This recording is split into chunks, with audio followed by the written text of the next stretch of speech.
अपना प्रदेश उत्तर प्रदेश उत्तराखंड देख रहे हैं आप। मैं हूं आपके साथ पूजा मोहन पांडे। बुलेटिन की शुरुआत करते हुए सबसे पहले आपको बता दें कि आज 5वें चरण के मतदानों के लिए आगाज हुआ है, यानी कि प्रचार का शोर थम चुका है। उत्तर प्रदेश में 60 चरणों में होने वाले चुनाव जैसे जैसे आगे बढ़ रहे हैं, नेताओं के हमले भी एक दूसरे पर तेज हो रहे हैं। 5वें चरण का प्रचार शाम को 6 बजे थम गया। इस चरण में अवध और पूर्वांचल के 12 जिलों की 61 सीटें दांव पर हैं। इनमें अयोध्या भी शामिल है। यहां राम मंदिर का निर्माण एक अहम मसला है। इस चरण में 693 प्रत्याशियों की किस्मत दांव पर होगी। अवध और पूर्वांचल के जिन जिलों में 27 फरवरी को मतदान होना है, उनमें अमेठी, अयोध्या, सुल्तानपुर, चित्रकूट, बहराइच, श्रावस्ती, बाराबंकी, प्रतापगढ़, प्रयागराज, कौशाम्बी और गोंडा शामिल है। प्रदेश के इस हिस्से को भाजपा का मजबूत गढ़ समझा जाता है। 2017 की अगर बात की जाए तो भाजपा ने यहां की 47 और सहयोगी दल अपना ने 3 सीटें हासिल की थी। 5 सीटें बसपा, 3 सपा के हिस्से में गई थी, 1 सीट कांग्रेस के खाते में गिरी थी।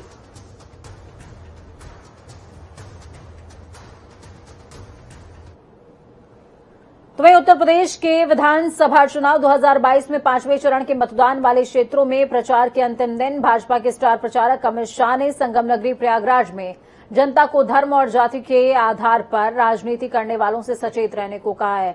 सोराव के साथ कौशाम्बी के सिराथू में अमित शाह ने लोगों से एक बार फिर भाजपा के पक्ष में मतदान का आग्रह किया। केंद्रीय गृह मंत्री अमित शाह ने सोराव की सभा में कहा कि यूपी में फिर से एक बार 300 पार वाली एनडीए की सरकार बनने जा रही है। विपक्ष में हताशा है। वहीं उन्होंने कहा कि कोरोना की वैक्सीन की खिल्ली उड़ाने वाले अखिलेश 10 दिन बाद अंधेरे में खुद टीका लगवाए।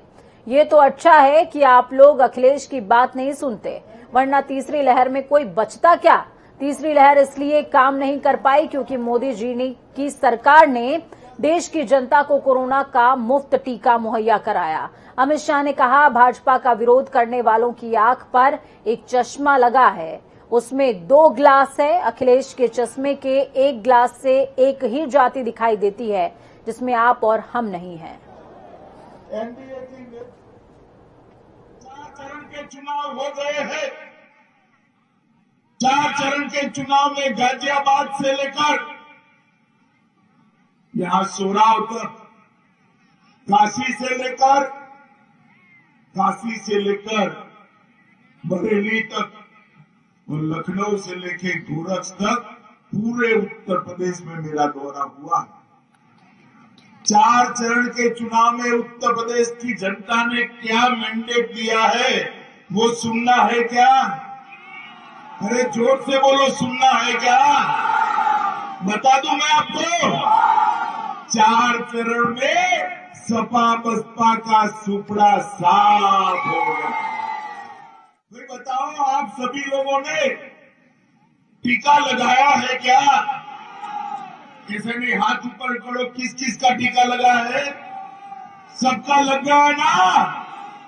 देखो, जब टीका अपने वैज्ञानिकों ने ढूंढ लिया, इजाज कर लिया, मोदी जी उनको बधाई का ट्वीट किए कि आपने भारत की गरीब जनता के लिए सुरक्षा कवच ढूंढा है।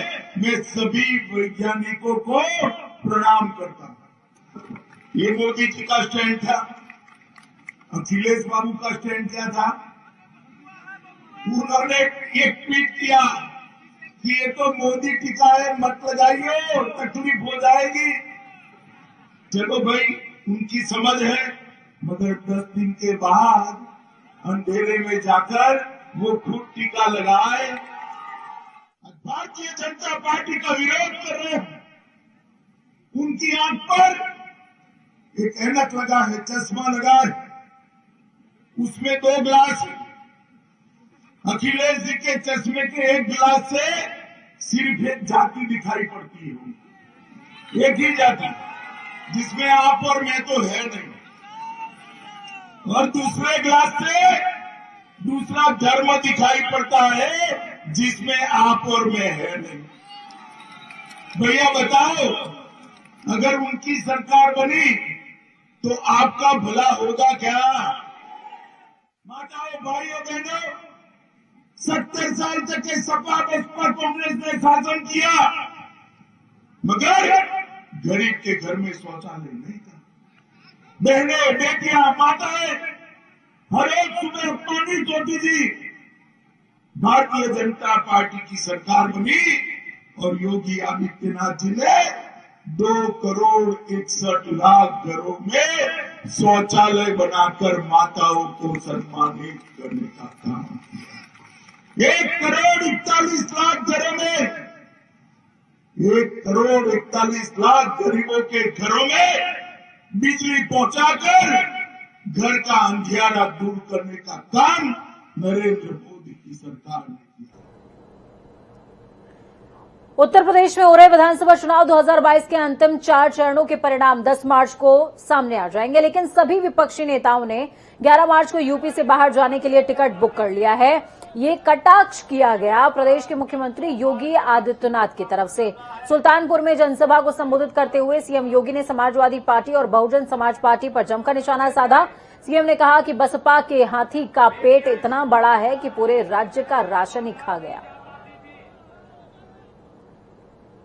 अयोध्या नगरी, पूरी अयोध्या नगरी उमड़ पड़ी थी भारतीय जनता पार्टी प्रत्याशियों के समर्थन में कि फिर एक बार 300 पार के लक्ष्य को प्राप्त करना है तो अयोध्या की पांचों के पांचों सीटों को अयोध्या की जनता भारतीय जनता पार्टी के पक्ष में देने को तैयार है।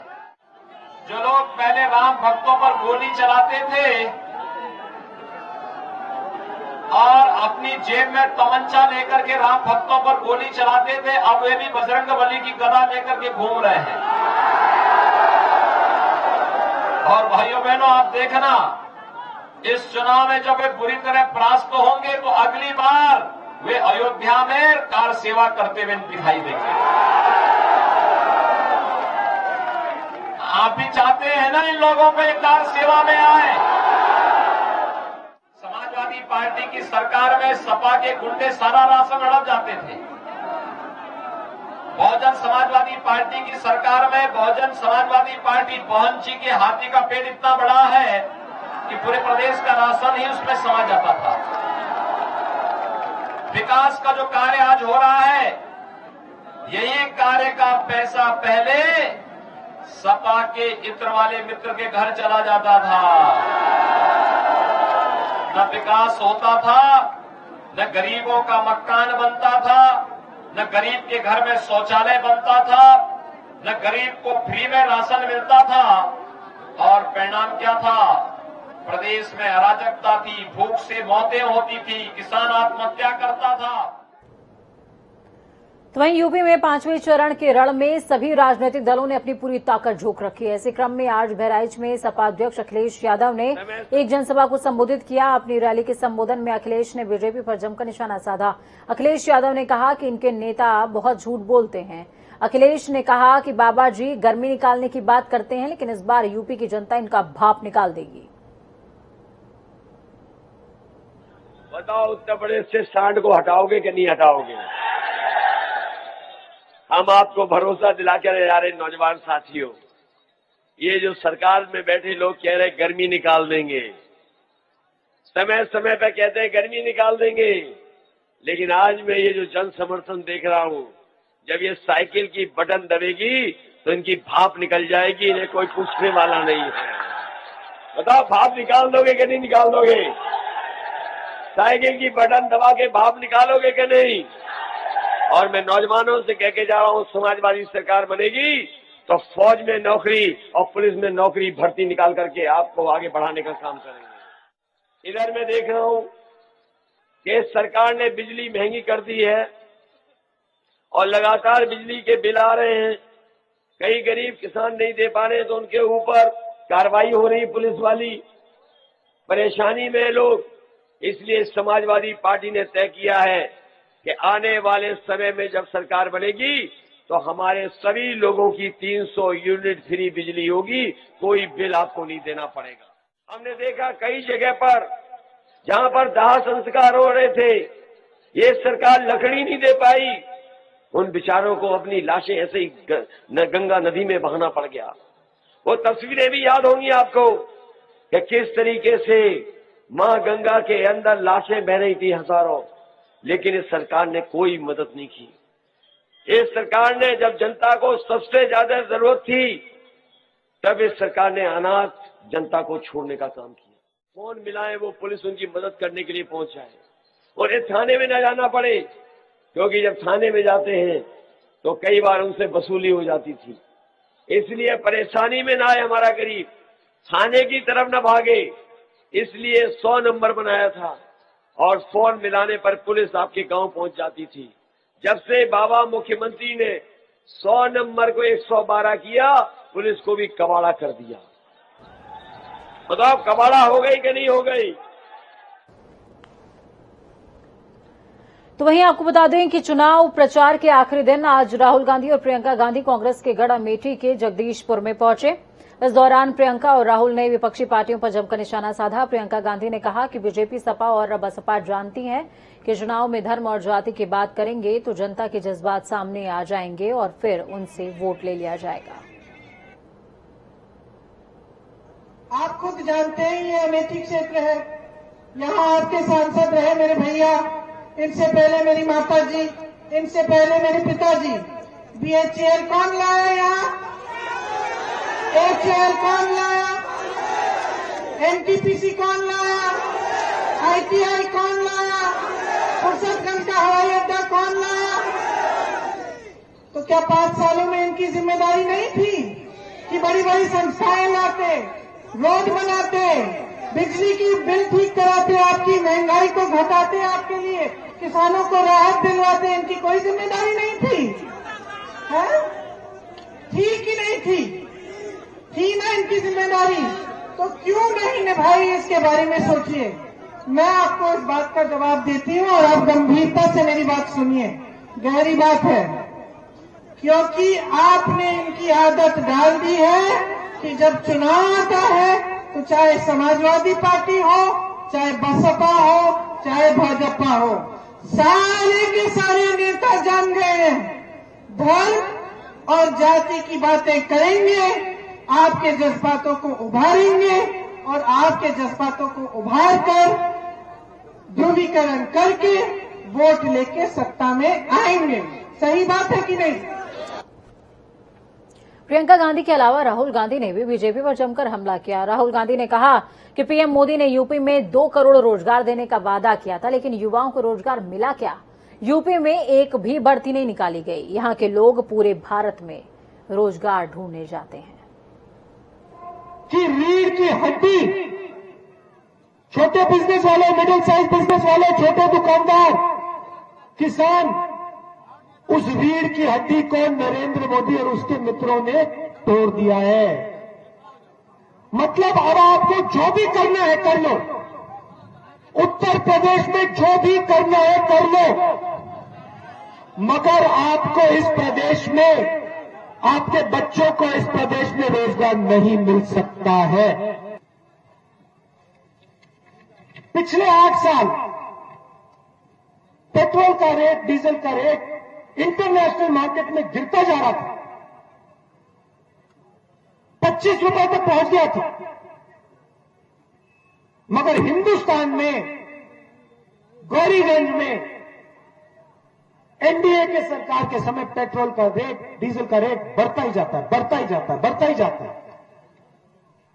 अगर इंटरनेशनल मार्केट पे रेट गिर रहा है, हिंदुस्तान इंटरनेशनल मार्केट से पेट्रोल डीजल खरीद रही है, तो फिर पैसा कहां जा रहा है? महाराष्ट्र से उत्तर प्रदेश लोग क्यों नहीं आ रहे? क्योंकि यहां पे सालों से कभी आपने समाजवादी को चुना, कभी आपने बीजेपी को चुना, कभी आप बीएसपी को चुनते हो, और इन सब ने एक के बाद एक आपको झूठे वायदे किए, आपसे पैसा चोरी किया, एक ने नहीं छोड़ा। तो वहीं दूसरी तरफ यूक्रेन में फंसे भारतीयों और खासतौर पर उत्तराखंड वासियों की सुरक्षा को लेकर कांग्रेस ने बीजेपी सरकार को कटघरे में खड़ा कर दिया है। कांग्रेस प्रदेश अध्यक्ष गणेश गोंदियाल का कहना है कि उत्तराखंड सरकार अभी तक भी अपने छात्रों और स्वजनों की सुरक्षा को लेकर कोई नीति नहीं बना पाई है। कांग्रेस प्रदेश अध्यक्ष गणेश गोंदियाल ने धामी सरकार को बैक डेट में खनन के पट्टे स्वीकृत और रिन्यू करने का आरोप भी लगाया है। तैयारी नहीं ना, कुछ उस पर कुछ काम ही इन्होंने नहीं किया। इनका एकमात्र मकसद तो अपने हितों की रक्षा करना है, जनता के हितों की रक्षा करना मकसद है ही नहीं। तो जब इनको पता ही नहीं हमारे कितने लोग हैं, जबकि ये चीजें तो 24 घंटे के अंदर पता हो जानी चाहिए। मुख्यमंत्री कार्यालय से दबाव पैदा कर खनन के पट्टे समय मतलब बैक डेट में जारी किए जा रहे हैं, स्वीकृत किए जा रहे हैं। सरकार आने पर ऐसे सभी मामलों की जांच होगी और बिल्कुल दोषियों को बख्शा नहीं जाएगा। विधानसभा चुनाव में पराजय को सुनिश्चित मानते हुए अब कांग्रेस नेता अनर्गल बयानबाजी कर रहे हैं और कई प्रकार के आरोप लगा रहे हैं। हालात ये हैं कि कभी चुनाव आयोग पर टिप्पणी कर देते हैं, कभी सेना को इन्वॉल्व कर लेते हैं और कभी कोई और बात कह देते हैं, और उसी में एक नया मामला पट्टों को लेकर के उन्होंने कहा है। तो निश्चित तौर पर ये सब उनकी कुंठा और हताशा का ही एक प्रमाण है। तो वहीं सियाचिन के ग्लेशियर में 21 फरवरी की देर रात शहीद हुए हवलदार जोगेंद्र सिंह चौहान का पार्थिव शरीर कन्हरवाला पहुंचा तो घर में कोहराम मच गया। परिवार के लोगों के साथ बहुत बड़ी तादाद में लोग शहीद की अंतिम विदाई में शरीक हुए हैं। शहीद का अंतिम संस्कार हरिद्वार में होगा।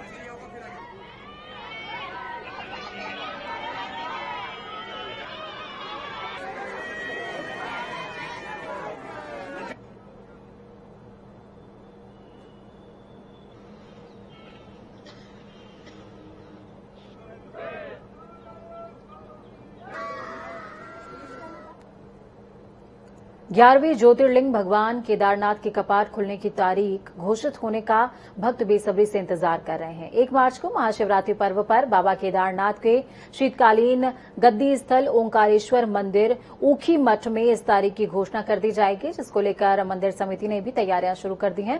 तो वहीं जिला प्रशासन भी यात्रा को सुव्यवस्थित बनाए जाने को लेकर तैयारियों में जुटा हुआ है। आपको बता दें कि 1 मार्च को महाशिवरात्रि पर्व पर विश्व प्रसिद्ध केदारनाथ धाम के कपाट खुलने की तिथि घोषित हो जाएगी। कपाट खुलने की तारीख के साथ ही समय का निर्धारण भी किया जाएगा। केदारनाथ मंदिर के रावल भीमा शंकर लिंग द्वारा बद्री केदार मंदिर समिति के वेदपाठी आचार्य हक हकूकधारी और स्थानीय लोगों की मौजूदगी में इस शुभ मुहूर्त की घोषणा की जाएगी। इसके बाद केदारनाथ धाम की यात्रा से जुड़े लोग यात्रा की तैयारियों में जुट जाएंगे।